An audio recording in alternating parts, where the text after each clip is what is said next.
जब आज ये सवाल किया गया जनवरी 20 से कि जी वो आपके फलां साहब जो हैं जनरल साहब वो तो ये कह रहे थे इमरान खान के बारे में। उन्होंने कहा जी मेरा ज़ाती ख्याल ये है कि रिचर्ड गर्नेल को डीप फेक टेक्नोलॉजी के ज़रिए गुमराह किया गया। कुछ ऐसी इन्फॉर्मेशन उन तक पहुँचाई गई जो दुरुस्त नहीं थी, पीटीआई के हवाले से, इमरान खान के हवाले से। अब ये सारा मामला पाकिस्तान की मुआशी बेहतरी तक तो बढ़ ही रहा है, लेकिन इसके साथ साथ ये चीज़ वाज़ेह हो गई कि जो इम्प्रेशन था कि ट्रंप इंतज़ामिया के आने बाद पाकिस्तान का बाइकाट किया जाएगा, पाकिस्तान का जीना मुश्किल हो जाएगा, पाकिस्तान को धमकियाँ दी जाएंगी, वो सिरे से ख़त्म हो गया। वो मशहूर ज़माना रिचर्ड गर्नेल आपके सामने है, किस तरीके के साथ वो ट्वीट करते थे बार बार, रिलीज़ इमरान खान। अब रिचर्ड गर्नेल का मामला ये है कि पिछले कुछ दिनों से वो अपने तमाम ट्वीट्स डिलीट कर रहे हैं।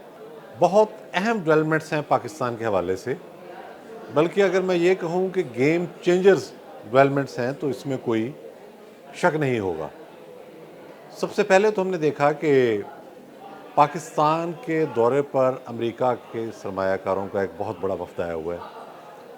इसकी क़यादत अरबपति अमेरिकी सरमायाकार जेंट्री बीच कर रहे हैं।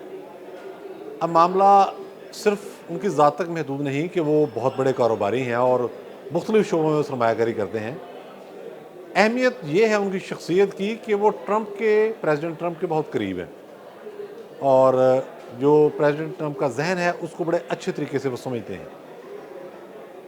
एक बड़ी कामयाब कारोबारी शख्सियत पाकिस्तान के दौरे पर पूरे वक्त के साथ, और यहाँ जो गुफ्तगू वो कर रहे हैं वो बहुत हौसला अफजा है पूरे पाकिस्तान के सरमायाकारों के लिए और पाकिस्तान के अवाम के लिए। उसकी रीज़न यह है कि जब यहाँ सरमायाकारी होगी तो उसके नतीजे में यकीनी तौर पर ट्रिकल डाउन इकानमी के तहत नीचे तक उसके असरात आएंगे और सबको फ़ायदा होगा। ये डेवलपमेंट सियासी वाले से भी बड़ी अहम है, उसकी बात हम थोड़ा आगे जाके करेंगे।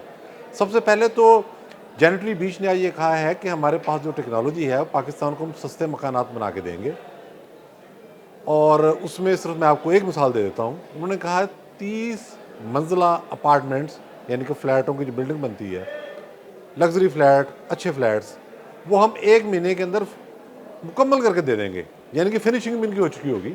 ये टेक्नोलॉजी है कि 30 मंजिला अपार्टमेंट जो हैं वो सिर्फ 1 महीने के अंदर मुकम्मल।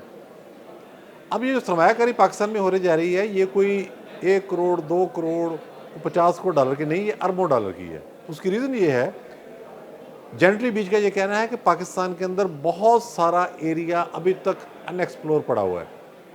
जैसा कि आप और हम सब जानते हैं केपी के सिंध और बलूचिस्तान तो बहुत ही बड़ा है, वहाँ पर नेचुरल रिसोर्सेज के कितने ज़खायर हैं जो टेक्नोलॉजी के बायस या किसी और मसले के बायस दराज नहीं की जा सके। पंजाब के अंदर तांबे के बहुत बड़े ज़खायर हैं जैसे जंग में, लेकिन उनको निकालने की कास्ट बहुत ज़्यादा है टेक्नोलॉजी के हवाले से। अब ज़ाहिर अगर कास्ट कम हो जाएगी तो लोहा भी निकाला जा सकेगा। अब ये सारा मामला पाकिस्तान की मुआशी बेहतरी तक तो बढ़ ही रहा है, लेकिन इसके साथ साथ ये चीज़ वाज़ेह हो गई कि जो इम्प्रेशन था कि ट्रंप इंतज़ामिया के आने बाद पाकिस्तान का बाइकाट किया जाएगा, पाकिस्तान का जीना मुश्किल हो जाएगा, पाकिस्तान को धमकियाँ दी जाएंगी, वो सिरे से ख़त्म हो गया।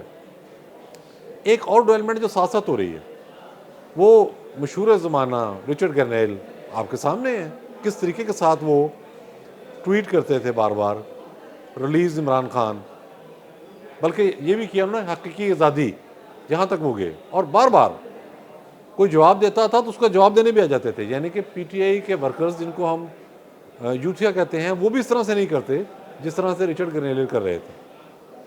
अब रिचर्ड गर्नेल का मामला ये है कि पिछले कुछ दिनों से वो अपने तमाम ट्वीट्स डिलीट कर रहे हैं, ढूंढ ढूंढ के उस पर जा रहे हैं और वो उनको डिलीट कर रहे हैं। सारा रिकॉर्ड गायब कर, स्क्रीन शॉट तो रह जाएंगे, अब वहाँ से वो रिकॉर्ड गायब करने की कोशिश कर रहे हैं। जब आज ये सवाल किया गया जनवरी 20 से कि जी वो आपके फलां साहब जो हैं जनरल साहब वो तो ये कह रहे थे इमरान खान के बारे में, उन्होंने कहा जी मेरा ज़ाती ख्याल ये है कि रिचर्ड गर्नेल को डीप फेक टेक्नोलॉजी के ज़रिए गुमराह किया गया। कुछ ऐसी इन्फॉर्मेशन उन तक पहुँचाई गई जो दुरुस्त नहीं थी, पीटीआई के हवाले से, इमरान खान के हवाले से, जो बड़ी इंपॉर्टेंट डेवलपमेंट है। अच्छा, आज इसी प्रेस कॉन्फ्रेंस में उन्होंने ये भी कहा, जो बहुत अहम नुकता है, ये आपने नोट करना है। उन्होंने कहा कि प्रेसिडेंट ट्रंप जो सरमायाकारों के सरबराह जहाँ आए हुए हैं वक्त के जेनेटरी बीच, वो कहते हैं कि प्रेसिडेंट ट्रंप और पाकिस्तान की मौजूदा क़यादत की ज़हनियत एक जैसी है। क्या मतलब है इसका? इसका मतलब ये है कि ये दोनों तरफ कारोबारी शख्सियात हुकूमत के सरबराह हैं। ट्रंप भी बिजनेसमैन है, प्राइम मिनिस्टर शहबाज शरीफ भी बिजनेसमैन है। तो ये बड़ी एक इम्पोर्टेंट बात उन्होंने कर दी, यानी कि इससे इंप्रेशन ये गया कि ट्रंप इंतज़ामिया शहबाज शरीफ हुकूमत के साथ मिलकर चलेगी, वो बात ख़त्म होगी। अब यही चीज़ पीटीआई के हलकों में भी नोट की जा रही है। वो खा अमेरिका में बैठे हों, खा पाकिस्तान में बैठे हों, खा उनके जो कीबोर्ड वॉरियर्स हैं वो हों, उन्हें नज़र आ गया है कि भाई ये जो हमने पूरा प्लान तैयार किया था और उस पर इन्वेस्टमेंट बहुत की थी। आपके इल्म में है कि कौन कौन सी लॉबी इसमें मुलव्वस थी, कितने पैसे खर्च किए गए। और एक दफ़ा तो ये भी हुआ कि अमेरिकी कांग्रेस से करारदाद मंजूर करवा ली गई बानी पीटीआई के हक में। तो ये सब जो ड्रामेबाजी हो रही थी, ज़ाहिर है ये एक गुब्बारा था जो फट गया। जब हकीकत सामने आई है, ताल्लुकात रियासतों के दरमियान होते हैं, तो इससे पीटीआई की फ्रस्ट्रेशन बढ़ रही है। आने वाले दिनों में क्या होगा, आपको ये तो नज़र आना शुरू हो गया कि पाकिस्तान के साथ अमेरिका अपने ताल्लुकात को फ़रोग देगा। यहाँ अमेरिकी वफूद आएंगे, यहाँ इन्वेस्टमेंट होगी, हाउसिंग इंडस्ट्री से लेकर नेचुरल रिसोर्सेज की तलाश तक। पीटीआई के हवाले से मामला अब साफ होता जा रहा है। अब मुझे लगता है किसी मौके पर ये कहते पाए जाएंगे हमारे जो पीटीआई के दोस्त हैं कि जी अमेरिका जो है ये इमरान खान साहब से रूठ गया है। अब यही बहाना रह जाएगा ना इनके पास बात करने को। पहले भी एक दफ़ा ख़त लहराया था, तो अब कौन सा ख़त लहराएंगे? तो ये सारी जो पूरी की पूरी तैयारी की गई थी, ये धड़म करके गिर गई है। और पीटीआई की जानिब से ये जो वार्निंग्स आ रही हैं कि जी हम 8 को लाहौर में जलसा करेंगे, हम ये कर देंगे, हम वो कर देंगे, तो आप यकीन जानिए ये भी उसी फ्रस्ट्रेशन का नतीजा है जो उन्हें अमेरिकन कैंप से मिली है। जो सिग्नल्स आ रहे हैं वो उनके लिए अच्छे नहीं, लेकिन पाकिस्तान के लिए कितने अच्छे हैं, सिर्फ एक खबर सुना के मैं आपको इजाज़त चाहूँगा। फाइनेंशियल टाइम, जिसे हम अखबारात की बाइबल भी कहते हैं, उसने कल एक रिपोर्ट शाया की जिसमें यह कहा गया कि पाकिस्तान दुनिया के उन 50 ममालिक में शामिल है जहां आप बहुत उम्दा तरीके के साथ, मुनासिब अखराजात के साथ खूबसूरत तफरीह कर सकते हैं। तफरीह मकामात भी शानदार हैं और ख़र्चा भी बड़ा कम है। बहुत शुक्रिया।